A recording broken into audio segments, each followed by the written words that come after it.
నమస్తే RTV news కి స్వాగతం. మీ సమస్య పరిష్కారమే మా లక్ష్యం. మీ సమస్యలను వాట్సాప్ చేయండి చాలు. 9492726238. మా వార్తలు మీకు నచ్చినట్లయితే లైక్ చేయండి, షేర్ చేయండి, సబ్స్క్రైబ్ చేయడం మాత్రం మర్చిపోకండి.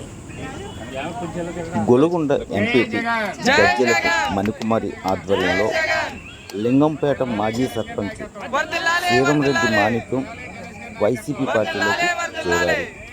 ఈ సందర్భంగా ఎంపీపీ వారి కండువాలు కప్పి సాదరంగా ఆహ్వానించారు.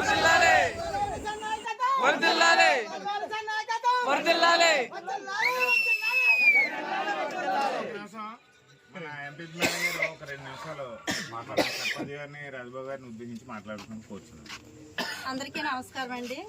ఈరోజు లింగంపేట గ్రామంలో మరి మోస్ట్ సీనియర్ నాయకులు అయినటువంటి మన మాణిక్యం గారు, రాజ్బాబు గారు, మరి సిపిఐ పార్టీలో ఒక 10 సంవత్సరాలు సీనియర్టీ ఉన్నటువంటి పెద్దలు చూస్తున్నారు, సీనియర్ సిటిజన్స్. ఎందుకంటే వాళ్ళ అనుభవం దగ్గర మేము చాలా చిన్నోళ్ళమే. మరి అటువంటి ఎన్నో ఇలాంటి పార్టీలు చూసి వచ్చిన వ్యక్తులు వీళ్ళు.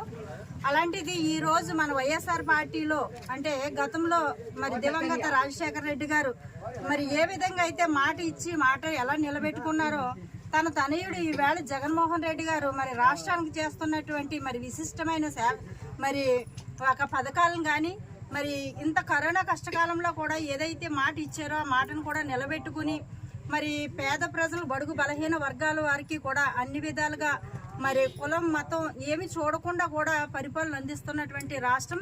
ఈవేళ మన రాష్ట్రం వైపు మరి మిగతా రాష్ట్రాలు కూడా చూస్తున్నాయి. ఎందుకంటే ఏదైతే మహాత్మా గాంధీ కలలుగన్నటువంటి గ్రామ సుపరిపాలన విధానాన్ని పెట్టి ఈవేళ ప్రతి పేద ఇంటికి కూడా ఒక వాలంటరీ వ్యవస్థ ద్వారా మేమిచ్చేటటువంటి పథకాలు చేరాలని, ఏ ఒక్కరూ కూడా మరి పేదరికంతో బాధపడకూడదని చెప్పేసి ఈ రోజు జగన్మోహన్ రెడ్డి గారు చేస్తున్న పరిపాలన విధానాన్ని మెచ్చి మరి సీనియర్ సిటిజన్ అయినటువంటి నాయకులు, మరి సిపిఐ లీడర్స్ ఈవేళ మరి మన పార్టీ అంటే మన జగనన్న చేసినటువంటి పరిపాలనని ఎంతో వాళ్ళు గౌరవిస్తూ అభిమానిస్తూ ఇలాంటి వ్యక్తికి మేము తోడుగా ఉండాలి, మేము ఇందులో ఒక భాగస్వాములై ఉండాలని చెప్పేసి వారు ముందుకు వచ్చి మరి వైఎస్ఆర్ పార్టీ కండువా కప్పుకున్నారు. ఈరోజు ఈవేళ చాలా శుభదినమనే మనం అందరూ కూడా అనుకోవాలి.